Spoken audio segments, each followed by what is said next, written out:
Welcome to Speaking of Faith, conversations at the intersection of faith, life, and so much in between. My name is Chris Holmes. I am the Stembler Scholar in Residence and Director of Biblical and Theological Education at First Presbyterian Church of Atlanta. And I have the great pleasure of being joined by the Dr. Luke Timothy Johnson, a friend and mentor of mine who is the Emeritus Professor, Woodliff Professor of New Testament at Emory University. And welcome, Luke, Dr. Johnson. Thanks for being with us. I appreciate being here. For our first conversation, I want to talk about your work on Paul, and you've written a lot on the Apostle Paul and his writings, but in particular, you've recently published your first of two volumes, a sort of definitive work on Paul, and I was wondering if you can tell us a little bit about your work and the focus and scope of that project. Well, no work on Paul is definitive. That's right. In fact, the whole point of this book is to not be definitive. Mm-hmm.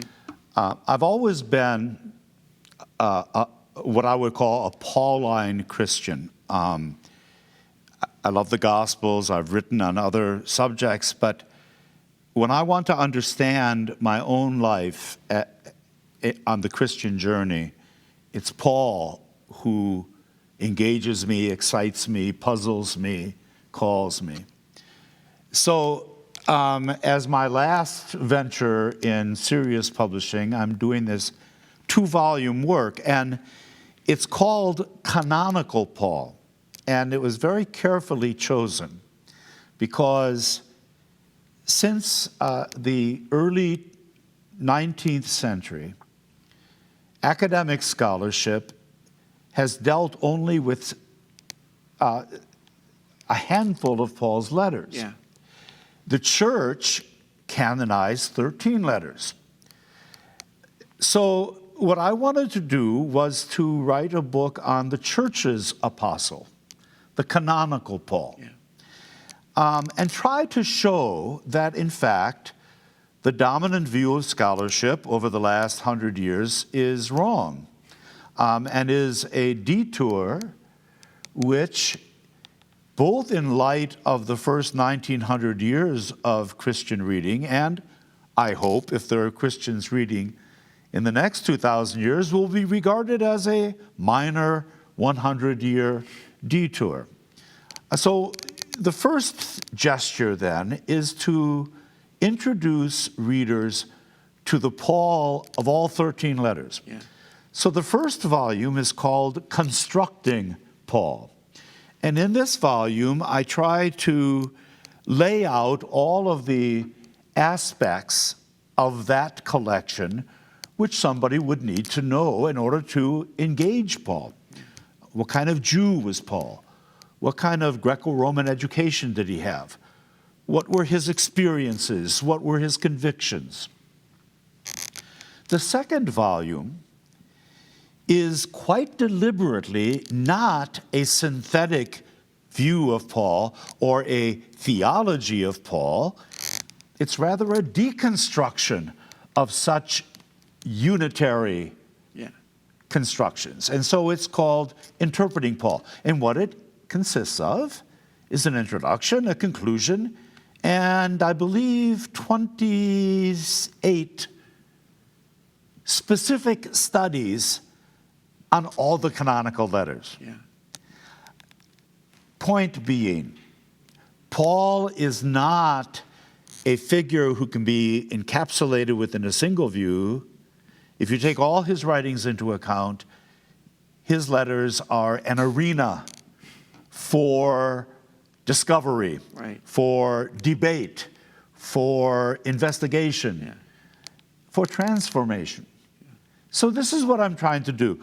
Undoubtedly unsuccessfully, because none of my books are nearly as successful after they've been written as they were when I was thinking about them in the shower. Right. But I hope that it perhaps can turn some readers away from what I've called the academic captivity of the church to an appreciation for all of the letters of Paul, which, by the way, we should be preaching on in the church. Yeah. All 13. All 13 letters.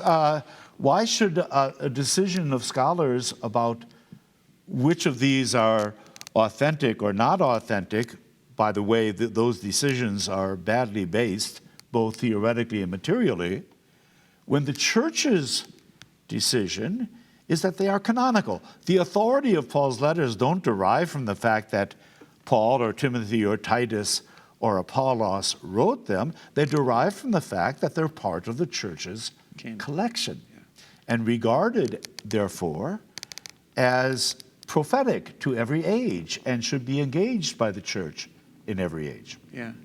So I think you've captured for me a lot of sort of the motivation for writing this, which was the academic captivity of the church, that the church needs to reclaim the 13 letters, not just the four great letters or the favorite letters. Even though 7 are recognized as authentic, in fact, it's usually Galatians and Romans, right, which are read most seriously. And so you have huge scholarly tomes that are called Paul that are based on a handful of letters. That's right. That's right.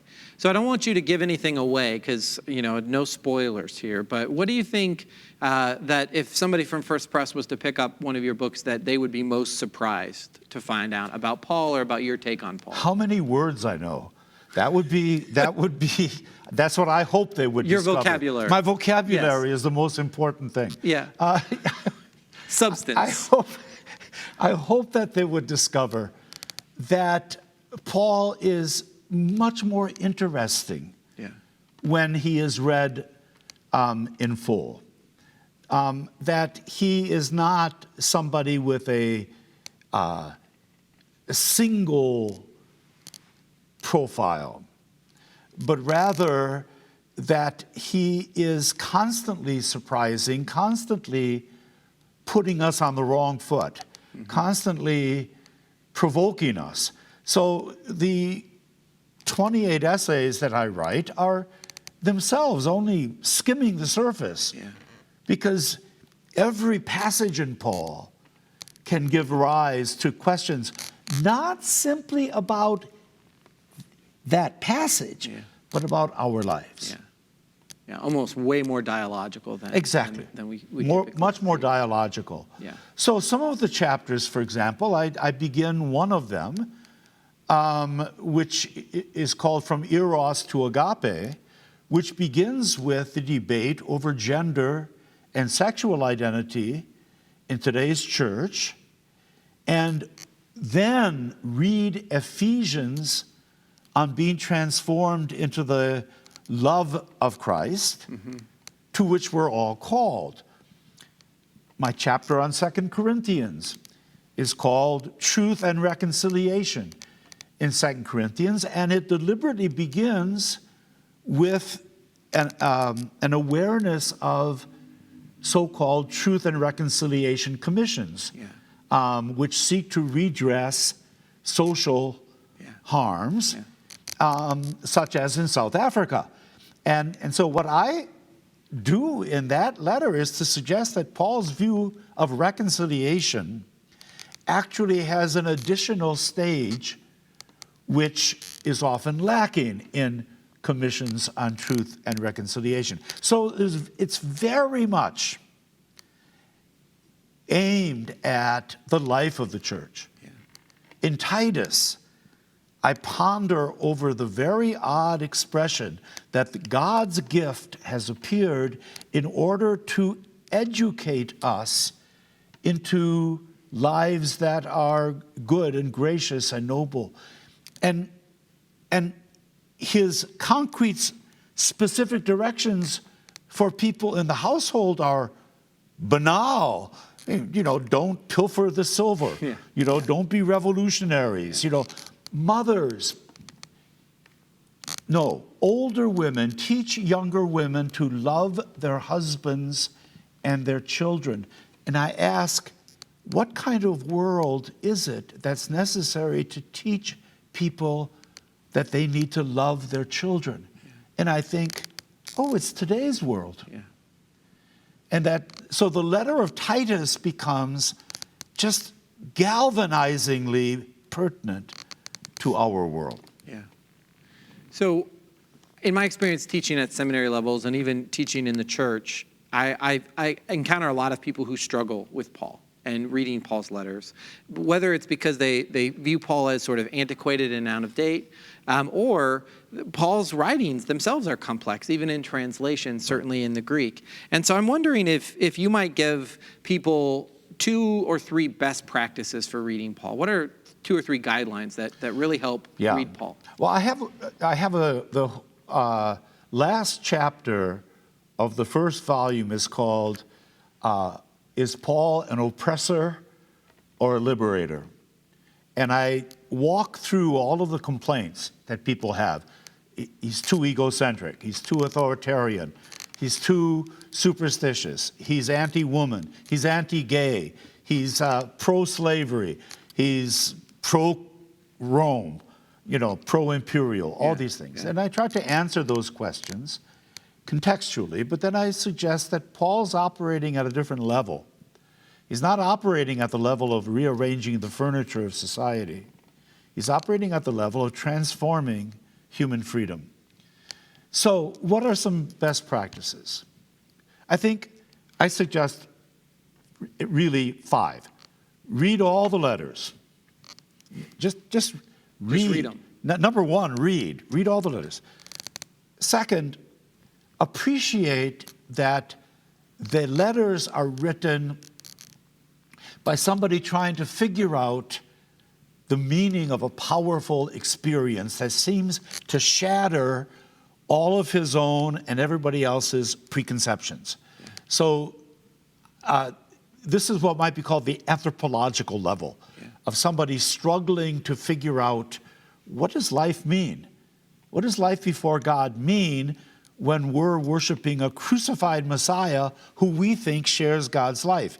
That's not a garden variety proposition. Yeah. Thirdly, historically, obviously, you have to, the more history you read, the more history you know, the better you can read Paul. Because the Californians are not the same thing as the Corinthians.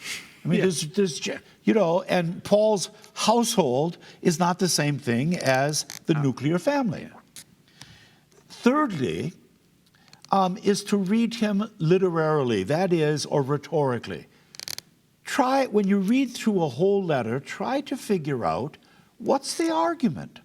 How does this thing fit together? Don't just pick and choose. Don't cherry pick one passage. Ooh, I like this one. Oh, I really don't like that one. Well, they actually may be parts of the same argument. Right? Finally, the religious dimension. These letters are religious through and through. They're written by Paul, an apostle sent by God to communities that are gathered by God. He's not talking about an ideal world. He's talking about constructing an actual world. And they have to do from beginning to end with what we would call religious experience. And if you can keep that in mind, then you don't get distracted by all of the static that can come through. Well, thank you, Luke, very much for those suggestions and also an overview of your book. We're looking forward to reading it. And thank you all for taking the time to be a part of this interview with Luke Timothy Johnson and his discussion of Paul. See you next time.